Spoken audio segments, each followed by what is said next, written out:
time, my boyfriend found out that I had an OnlyFans. So my boyfriend and I have been together for probably 2 years. And I had just turned 18 and we decided that we were going to move in together. We both worked full-time jobs. I was a waitress, he worked at Walmart. And the restaurant that I worked at was literally a 2-minute walk from Walmart. And I was forced to get a job there by my boyfriend because he had super bad trust issues. I know you guys are going to be like, oh, well, I can see why. No. It was because of this rumor that went around right before we graduated that me and his best friend made out at a party. Child, anyways, back to the story. So then COVID hit. And it got to the point where him and I couldn't pay our bills or anything like that. So he got a job working for his uncle.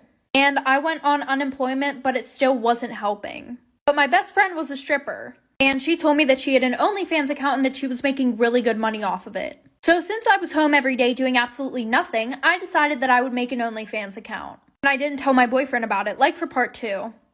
Part 2 about how my boyfriend found out that I had an OnlyFans. So like I said, I made the OnlyFans and I didn't tell him about it. And I was only putting stuff on there like twice a week. But then my friend promoted me and I started making a lot more money. Then I started putting stuff on there every time that my boyfriend would go to work. So a month goes by and my boyfriend realizes that I have way more money than I did before. And he keeps asking me about it, but I tell him don't worry about it. Which definitely seemed really sus. Anyways, the one day while he's at work, I'm taking some pics for my OF. And I'm blasting my music. And I turn around and lo and behold, who do you think was standing in the doorway? My boyfriend. And he has his phone out and he's recording me. So then he started explaining to me that because since I gave him such bad trust issues and I wouldn't tell him where I was getting the extra money, he set up cameras in the house. And he's been watching me for 2 weeks straight. And he's still recording on his phone at this time. So we broke up and now there's a video of me half naked on YouTube and him exposing me.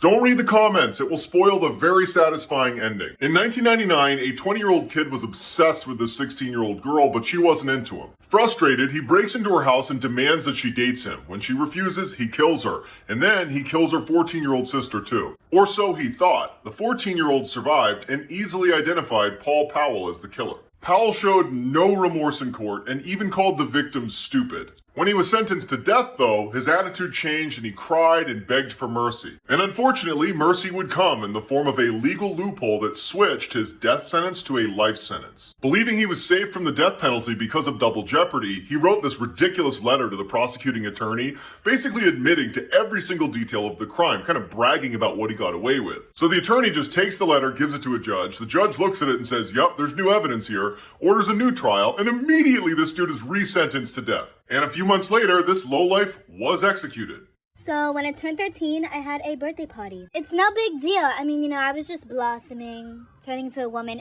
And so I remember my mom was like, no one's allowed in the rooms. Everyone needs to be outside. If you see anyone inside, you need to tell me. I was like, oh my God, Booma, you don't need to pop off. I get it, Booma, come on.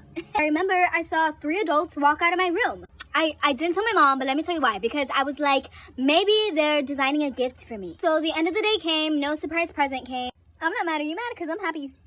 So we started cleaning up and then we went to go clean my room in case. Oh, the best part is coming! There was a voodoo doll under my bed. It looked exactly like me. I remember there was one needle on its left eye, another needle on its heart, and it was laying on like a ratchet green leaf. And then next to it, there was a note that said, "This is all gonna be mine," in cursive. So then my mom started doing research on this.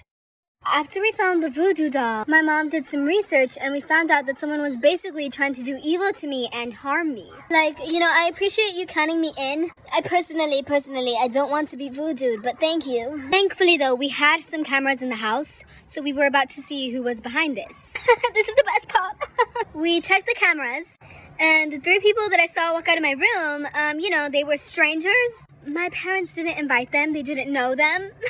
So what my dad did was he screenshotted the footage and then he posted it on Facebook and he was like, does anyone know who this is? So we ended up finding them, contacting them, whatever. And we found out they work for this company that does witch stuff. And someone was paying them to do all of this witchery stuff on me. No, I'm fine. What about you? So we asked them, what is behind all of this? What magic are you trying to do? Who paid you? So my dad contacted the witches basically told him that it's better to not talk about this on the phone. They then told my dad that the only person they can release information to is me. Long story short, I had to meet the witches at an alley by myself. By myself. I pull up, I feel like a whole ass horse. I'm about to shit everywhere. So then I come across the witches, and I remember they were looking straight at the ground. And I remember I was like, hi, and they were like, we cannot look you in the eyes because then the curse is gonna be ours. And I remember I started asking them questions like, you know, just the usual, like, why'd you make a voodoo doll of me?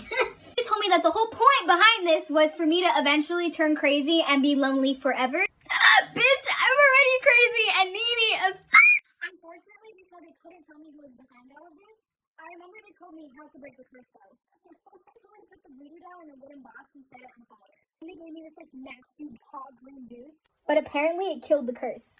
Well, after Larry sends me a box with not only a letter saying that I cannot leave him, the letter also has my family's numbers, my address. Well, after receiving this lovely package, I mean, what else could you ask for? I decided to ask my grandma's neighbors, like, did you see anyone drop off this box? Anything. I'll take anything at this point. They all said no, so I was like, okay, you know what, whatever, I'm just gonna sleep on it tonight. Maybe this Larry person just tweaked out a little bit. You know what happens to all of us, whatever. Oh, I was so wrong. Okay, so guess what happened the next morning? We get a letter from Larry. So this time the letter's like, you cannot escape me. I will follow you everywhere. And so I was like, bet. So I know this guy who's really good at hacking people. I told him about my situation and he agreed to help me. Long story short, I unblocked Larry, sent him a snap with his full name, his number, everything. And I was like, still wanna follow me?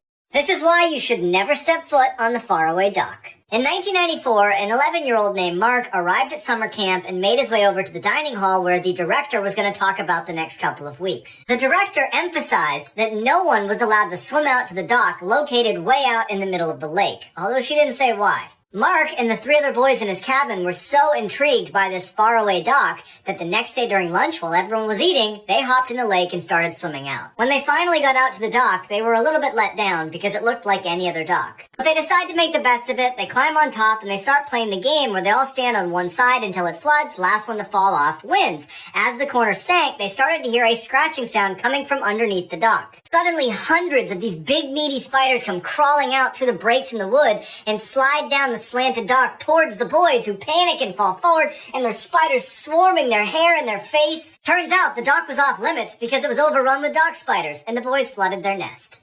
This is why you should never stay awake past 3 a.m. A woman in her early 20s was away from home on a business trip. The night before she was supposed to board her plane, she had trouble sleeping and had this intense fear that someone was staring at her in her room. She was up until 3, tossing and turning until she started to hear whispers. It was the deep voice repeating the words, "I'm coming to get you, I'm coming to get you." But she ignored it and eventually fell asleep. After her plane landed, she was exhausted but drove home anyway. About 30 minutes into her drive, she started hearing the same whispers from the previous night, but she thought it was because she was sleep deprived, so she kept driving.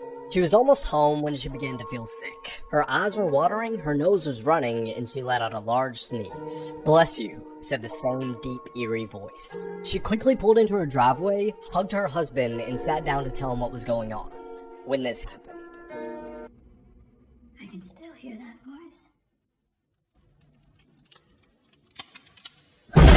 voice. Story time. There was this one time in the 6th grade during gym class I was telling my friend some stupid story about elementary school.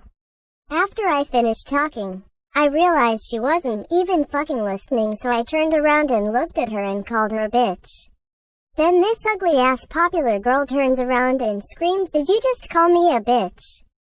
I turned to face her and I was like, "I wasn't even talking to you, I'm talking to my friend." Then she gets in my face and says, "Stop lying, I know you called me that because you're jealous of me." After she put her nasty ass smelly mouth in my face, she ran off to tell her little squad everything after class finished. One of the girls came up to me and said, "If you're gonna talk about my friend like that, we're gonna have a problem."